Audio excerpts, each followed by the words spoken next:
साथियों नमस्कार। आज अपन कुछ ऐसी चीज़ के बारे में बात कर रहे हैं जो कि आपके लिए बहुत ही महत्वपूर्ण है और महत्वपूर्ण उन लोगों के लिए है जो अभी वर्तमान में तैयारी कर रहे हैं। अपन बात करेंगे एजुकेशन की। किसकी बात करेंगे? एजुकेशन की बात करेंगे, क्योंकि मैं एजुकेशन डिपार्टमेंट से आता हूँ तो एजुकेशन की ही बात करूँगा, है ना। शिक्षा। कई साथी हमारे ग्रामीण क्षेत्रों की बात करूं मैं, ग्रामीण क्षेत्रों में कई लड़के 12th के बाद एजुकेशन छोड़ देते हैं। सही मार्गदर्शन नहीं मिलने के कारण मार्ग शिक्षा से वंचित रह जाते हैं। लेकिन 12th के बाद कई सारे रास्ते खुल जाते, कई दरवाजे खुल जाते। देखा जाए तो बहुत सारे डिपार्टमेंट में व्यक्ति 12th के बाद जा सकता है, लेकिन अमूमन बीए और बीएड में ही जाते हैं, क्योंकि दूसरे विभागों के बारे में ना तो कोई उनको जानकारी देता है ना वो जानकारी लेना चाहते हैं, क्योंकि जिसने जो सब्जेक्ट लिए हैं वही सब्जेक्ट लेके आदमी आगे बढ़ जाता है। लेकिन अब जो व्यक्ति 12th पास हो चुका है, जिन्होंने बीए कर ली है, जिन्होंने बीएड कर ली है, अब उनके पास ऑप्शंस नहीं है, क्योंकि उनकी उम्र तो 25 साल से 30 साल के बीच में आ गई। उनके पास तो दूसरा ऑप्शन ही नहीं रहा।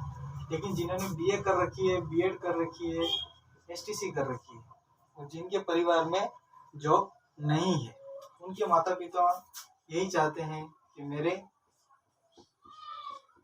पुत्र का या मेरे पुत्री का सिलेक्शन हो जाए। लेकिन सबसे बड़ा दुर्भाग्य की बात यह है कि माता पिता सिर्फ साक्षर हैं,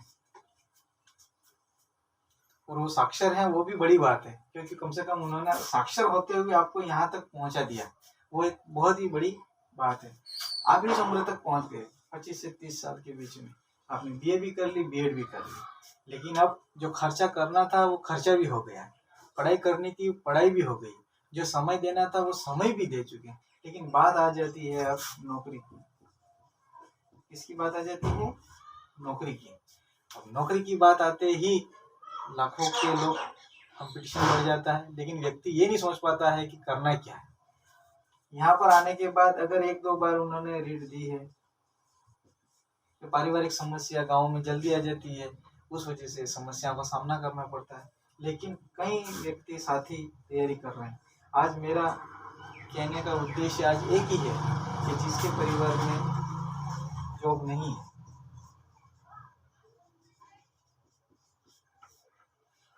जिसके परिवार में जॉब नहीं है, ध्यान से सुनना इस शब्द को, कि जिसके परिवार में जॉब नहीं है उनके सबसे पहला कर्तव्य बनता है कि वो नौकरी लें। क्या लें?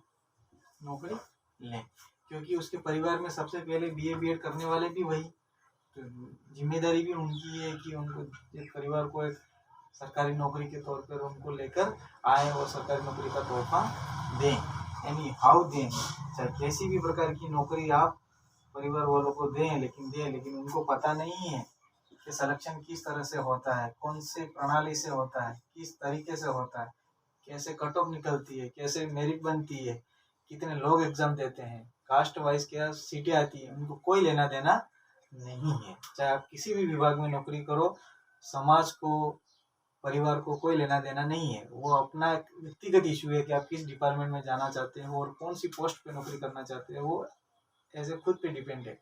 बट फैमिली को तो नौकरी से मतलब है। तो मेरा ये कहना है कि अगर आपके परिवार में कोई नौकरी वाला नहीं है तो सबसे पहले सरकारी नौकरी लेवें, क्योंकि सरकारी नौकरी लेने के बाद कम से कम आप मानो या नहीं मानो पूरा परिवार सक्षम माना जाता है। हॉस्पिटलाइजेशन अगर किसी को जाना है तो उसको उम्मीद रहती है कि हमारे परिवार में ये व्यक्ति सर्विस में है तो हमें ये हेल्प मिलने की संभावना रहती है। परिवार में कोई बच्चा पढ़ रहा है तो उसको भी संभावना रहती है कि मेरे अंकल जी, मेरे ताऊ जी, मेरे नाना जी, मेरे मामा जी पढ़ रहे हैं, तो मुझे संभावना रहती है कि उन्होंने जॉब कर रहे हैं तो मुझे भी करनी चाहिए। तो कई मोटिवेशन मिल जाता है और मोटिवेट व्यक्ति होते हैं। सरकारी नौकरी का मतलब कई लोग गलत अर्थ समझते हैं, लेकिन सरकारी नौकरी एक तरह का सामाजिक,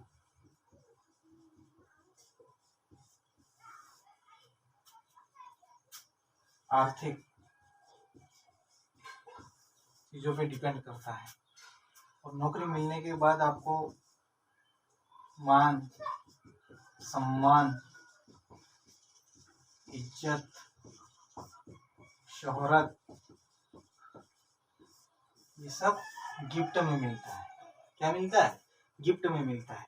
लेकिन सबसे बड़ी चीज मिलती है वो है पैसा। क्या है? पैसा। लोग कहते हैं पैसा कुछ नहीं है, लेकिन मित्रों पैसा ही सब कुछ नहीं है तो पैसों के बिना भी कुछ नहीं है। जैसे कि व्यक्ति को जीने के लिए ऑक्सीजन की जरूरत है, वैसे पैसों की जरूरत है। आप कई लोगों को देखा जाए तो पैसा है उनके पास, तो उनके कई तरह की प्रॉब्लम है अपने आप स्वतः ही सॉल्व हो जाती है। और जिनके पास पैसा नहीं है तो कई सारी प्रॉब्लमों का सामना करना पड़ता है। लेकिन जिन्होंने बीए बीएड कर रखी है, अच्छी खासी तैयारी पिछली दफा भी कर रखी है, रीट का एग्जाम दे रखा है, सेकंड ग्रेड का एग्जाम दे रखा है, पटवारी का एग्जाम दे रखा है, वीडियो का एग्जाम दे रखा है, तो कई साथी दूसरे एग्जाम में डिमोटिवेशन हो जाते हैं कि यार मेरा पिछली बार सिलेक्शन नहीं हुआ। ऐसा नहीं है मित्रों, क्योंकि उस समय अपनी रणनीति अलग थी, पढ़ने का तरीका अलग था, ढंग अलग था। लेकिन जैसे जैसे आप एग्जाम क्वालिफाई करने का निर्णय लेते हो या एग्जाम देते रहते हो तो बार बार ये अनुभव आता है। और अनुभव एक ऐसी चीज है जो आपको एक दिन उस मंजिल तक पहुंचा ही देती है। तो अनुभव के माध्यम से आप पढ़ना कैसे? हमारे सर थे, वो सर हमेशा हमको कहते थे कि ज़्यादा पढ़ने से सिलेक्शन होता नहीं है, लेकिन सेलेक्टेड पढ़ने से सिलेक्शन जरूर होता है। ये लाइन मेरे दिल में उतरी और मैंने पुराना पेपरों को भी सॉल्व किया, बड़े गुरुजनों का मार्गदर्शन भी लिया। और हर जो व्यक्ति जो फेल्यूर रह चुका है, कई सालों से सिलेक्शन नहीं हुआ और वो अवरेज हो गए, तो उनसे अनुभव लीजिए कि उन्होंने क्या गलती की। तो निश्चित तौर पे आप ऐसी ट्रिक वो सामने वाला बताएगा जो कि सर्विस में नहीं लग चुका है। मुझे भी, मैंने 2-4 व्यक्ति जो कि मैं जानता था उनसे मिला मैं कि भाई साहब आप असफल रहे तो उसका क्या कारण रहा, तो उन्होंने मुझे ये कारण बताया कि हम ये सफल रहे, इस टॉपिक को नहीं पढ़ा, इस तरीके से नहीं पढ़ा, तो फिर वो गलती दोबारा हमने नहीं की। और दोबारा गलती नहीं करने की वजह से सिस्टमेटिक पढ़ने से, रणनीति से पढ़ने से निश्चित तौर पर सफलता आपको जरूर मिलती है। बाकी सब चीज़ों पर चर्चा निरंतर ज़्यादा करते रहेंगे। ज़्यादा बोलूँगा तो ज़्यादा समय होगा, वीडियो लंबा हो जाएगा। तो आप भी जो रीट की तैयारी कर रहे हैं उनके लिए मेरा एक ही संदेश है कि जनवरी में शायद एग्ज़ाम है, तो उससे पहले लगभग अभी माना कि अभी सितंबर खत्म होने वाला है, अक्टूबर, नवंबर, दिसंबर, तो मैक्सिमम आपके पास 3 महीने हैं। ये 3 महीना नहीं, आपकी आने वाली पूरी जिंदगी है। राजस्थान में एक सिस्टम है, आप कभी एनालिसिस करना, एक भर्ती 5 साल से पहले नहीं होती। कितने साल? 5 साल में एक भर्ती कंप्लीट होती है। फॉर्म निकलने से पहले हवाएं चलती हैं आने वाली भर्ती का, फिर उसके फॉर्म निकलते हैं, कब एग्जाम होता है, कब कट ऑफ आती है, कब ज्वाइनिंग मिलती है, तो लगभग 5 साल लगते हैं। तो आप इस 5 साल को, आने वाले 5 साल बिगाड़ना चाहते हो, ये 3 महीना किस तरह से पढ़ना है, कैसी रणनीति बनानी है, वो आपको तय करनी है। और किस तरह से तय करनी है, सिस्टमेटिक तौर पे तय करनी है। और जिस गुरुदेव के मार्गदर्शन में आप पढ़ रहे हो तो उनके कनेक्टिविटी में रहिए, निश्चित तौर पर आपको सफलता मिलेगी। ये मेरा पूरी आशा और विश्वास है आपको, और पूरी शुभकामनाएं देता हूँ मैं आने वाले रीट के एग्जाम के लिए। तो पुनः आप सभी को तहे दिल से धन्यवाद।